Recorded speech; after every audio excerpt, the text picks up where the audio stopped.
صنعوا كيد ساحر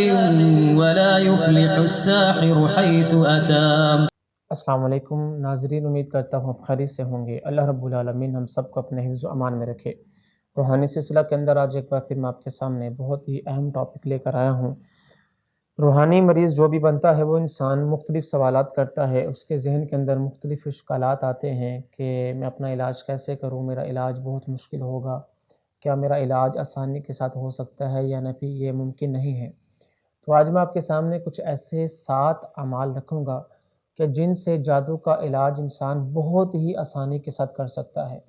اللہ رب العالمین نے دین اسلام کے اندر بہت ہی آسانی پیدا فرمائی ہے کہ انسان اگر چاہے تو قرآن و سنت پر عمل کرنے کے ساتھ وہ اپنا علاج اپنی زندگی کو سنوار سکتا ہے بہت ہی آسان طریقوں کے ساتھ۔ تو آج کا جو میرا ٹاپک ہے وہ یہ ہے کہ اگر کوئی انسان جادو کا مریض بن جائے تو مشکل کام کرنے کی بجائے اگر وہ کچھ ایسے 7 اعمال آسان 7 اعمال کر لے گا تو انشاءاللہ اللہ رب العالمین اس کو جادو سے موذی بیماری سے محفوظ رکھیں گے، اور یہ انسان آگے بھی مستقبل کے اندر اگر ان چیزوں کو اپناتا رہے گا، اس پر مستقل پابندی اختیار کرے گا تو انشاءاللہ اس کو اللہ رب العالمین جادو سے مستقبل کے اندر بھی اس کو محفوظ رکھیں گے۔ پہلا کام اس میں کرنے والا یہ ہے کہ جو بھی انسان جادو کا مریض بنے وہ کوشش کرے کہ وہ انسان وضو کے اندر رہے۔ صبح شام دوپہر جب بھی انسان نماز تو پڑھتا ہے، یہ 5 نمازوں پہ تو انسان نے وضو کرنا ہی ہوتا ہے، لیکن کوشش کریں کہ جب بھی انسان سوئے اٹھے واش روم سے باہر آئے تو 24 گھنٹے وہ انسان وضو کے اندر رہنے کی کوشش کرے۔ رات کو سونے سے پہلے بھی وضو کر کے سوئے۔ اللہ کے نبی کی حدیث ہے کہ جو بھی انسان رات کو وضو کر کے سوتا ہے اللہ رب العالمین ایک فرشتہ اس کے سرہانے پر کھڑا کر دیتے ہیں کہ جو اس انسان کی ساری رات شیاطین سے اور جنات سے حفاظت کرتے ہیں۔ تو اسی طرح جو بھی انسان وضو کے اندر رہتا ہے سارا دن ساری رات، وہ انسان جنات سے اور شیاطین سے محفوظ رہتا ہے، کیونکہ جنات اور شیاطین اس انسان پر حملہ آسانی کے ساتھ کر دیتے ہیں کہ جو انسان گندا رہتا ہو، جو انسان پاکیزہ نہ ہو۔ لیکن جو انسان وضو کے اندر رہتا ہے، پاکیزہ رہتا ہے، اللہ کے ذکر کے اندر رہتا ہے، تو وہ انسان جادو جنات سے آسانی کے ساتھ وہ باہر آ سکتا ہے۔ تو پہلا کام کرنے والا ہے کہ وضو کے اندر رہنا۔ دوسرا کام اس میں کرنے والا یہ ہے کہ آپ نے فجر کی نماز کے بعد 100 مرتبہ اس دعا کو پڑھنا ہے، لا الہ الا اللہ وحدہ لا شریک لہ لہ الملک ولہ الحمد وہو علی کل شیء قدیر۔ اللہ کے نبی کی حدیث ہے کہ جو انسان 10 مرتبہ یا 100 مرتبہ فجر کی نماز کے بعد اس دعا کو پڑھ لیتا ہے وہ انسان 24 گھنٹے اللہ کی حفاظت میں ہوتا ہے، وہ انسان جادو جنات سے، شیاطین سے، جنات سے وہ حفاظت میں رہ جاتا ہے۔ تیسرا کام آپ نے کرنا یہ ہے کہ آپ نے سورۃ الفلق اور سورۃ الناس کی تلاوت کثرت کے ساتھ کرنی ہے۔ جب بھی آپ کے پاس ٹائم ہو، فارغ وقت ہو، آپ نے بائک پہ ہو، گاڑی میں ہو، آفس میں ہو، اسکول میں ہو، کالج میں ہو، جہاں بھی آپ کو تھوڑا سا ٹائم ملے، گھر کے کام کرتے وقت خواتین کو ٹائم ملے تو فلق ناس کی جو تلاوت ہے وہ کثرت کے ساتھ آپ کرتے رہیں۔ چوتھا کام اس میں کرنے والا یہ ہے کہ آپ نے آیت الکرسی کی تلاوت کثرت کے ساتھ کرنی ہے۔ جب بھی ٹائم ملے آیت الکرسی کی تلاوت کر لینا۔ اللہ کے نبی کی حدیث ہے کہ جو بھی انسان آیت الکرسی کی تلاوت کرتا ہے وہ انسان جادو جنات سے محفوظ رہتا ہے، کیونکہ آپ کو وہ ایک واقعہ آپ کو یاد ہوگا، بہت ہی معروف و مشہور واقعہ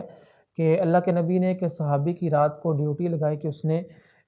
مال کی بھی اور ہماری بھی حفاظت کرنی ہے، اور وہ جو صحابی تھے وہ لگاتار 3 دن سوتے رہے۔ اللہ کے نبی نے ان کو پوچھا کہ وہ کیوں سوتے ہیں، تو وہ کہتے کہ جیسے اللہ نے آپ کو سلا دیا، مجھے بھی نیند کا غلبہ آ گیا تو میں بھی سو گیا۔ تو تیسرے دن شیطان جو تھا وہ ان صحابی کو یہ بات کہہ کے گیا کہ اگر تم چاہتے ہو کہ میں کل سے نہ آیا کروں تو تم آیت الکرسی کی تلاوت کر لیا کرو،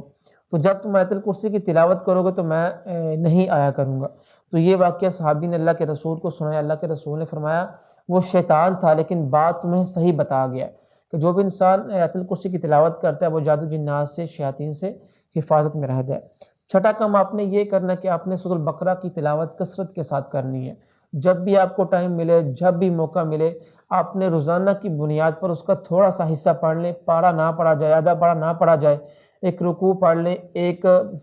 صفحہ پڑھ لیں، لیکن آپ نے وہاں سے ہی اس کو کل سے سٹارٹ کرنا ہے۔ سورۃ البقرہ کی تلاوت آپ نے کثرت کے ساتھ کرنی ہے۔ 7واں کام آپ نے یہ کرنا ہے کہ سورۃ الفاتحہ کی تلاوت آپ نے کرنی ہے، اور اس کے ساتھ سورۃ البقرہ کی آخری 2 آیات کو ملا کر آپ نے پڑھنا ہے۔ تو یہ تمام ایسے کام ہیں کہ آپ اس کو دن میں بیٹھ کے ایک دفعہ بھی کر سکتے ہیں، کہ اگر آپ کو ٹائم نہ ملتا تو آپ کسی بھی نماز کے بعد بیٹھ جائیں، آدھا گھنٹہ نکال لیں، 15 منٹ نکال لیں، اس مکمل رکوع کو کر کے آپ ایک پانی پہ دم کر لیں، پانی پہ دم کر کے آپ اس کو پیا بھی کریں، اپنے جسم پر چھڑکاؤ بھی کرا کریں، اپنے گھر کے اندر اس کا چھڑکاؤ بھی کیا کریں۔ تو یہ اعمال ایسے ہیں کہ آپ اس کو اگر مستقل بھی اپنائیں گے تو اس میں کوئی بھی مشقت والا کام نہیں ہے، وضو کے اندر رہنا کوئی بھی مشقت والا کام نہیں ہے۔ آج کل سردیوں کے اندر گرم پانی بھی انسان کو مہیا ہو جاتا ہے، مساجد کے اندر بھی گرم پانی مہیا ہو جاتا ہے، گرمی کے اندر تو ویسے انسان کو پانی کی پیاس بھی ہوتی ہے اور اس کا دل بھی کرتا ہے اپنے جسم پر بہائے۔ فلک ناس کی تلاوت کرنا کوئی مشکل کام نہیں ہے، آیت الکرسی کی تلاوت کرنا کوئی مشکل کام نہیں ہے، جو میں نے آپ کو دعا بتائی ہے لا الہ الا اللہ، اس کی 100 مرتبہ تلاوت کرنا کوئی مشکل کام نہیں ہے، 5 سے 7 منٹ لگتے ہیں۔ اس کے ساتھ سورۃ البقرہ کی آخری 2 آیات کی تلاوت کرنا، فاتحہ کی تلاوت کرنا، ان میں کوئی بھی ایسا کام نہیں ہے کہ انسان کو مشقت کا سامنا کرنا پڑے۔ تو اگر انسان چاہتا ہے کہ وہ عاملوں کے پاس نہ جائے، دھوکہ فریب نہ کھائے، گھر کے اندر ہی اپنا آسان علاج کرنا جو چاہتا ہے، تو وہ انسان ان اعمال کی پابندی کرے، انشاءاللہ اللہ رب العالمین اس کو جنات سے اور شیاطین سے محفوظ رکھیں گے۔ اللہ رب العالمین سے دعا ہے کہ اللہ رب العالمین ہم سب کو جادو جیسی موذی بیماری سے محفوظ رکھے۔ اللہ رب العالمین ہم سب کے حامی ناصر ہوں۔ واللہ عالم بالصواب۔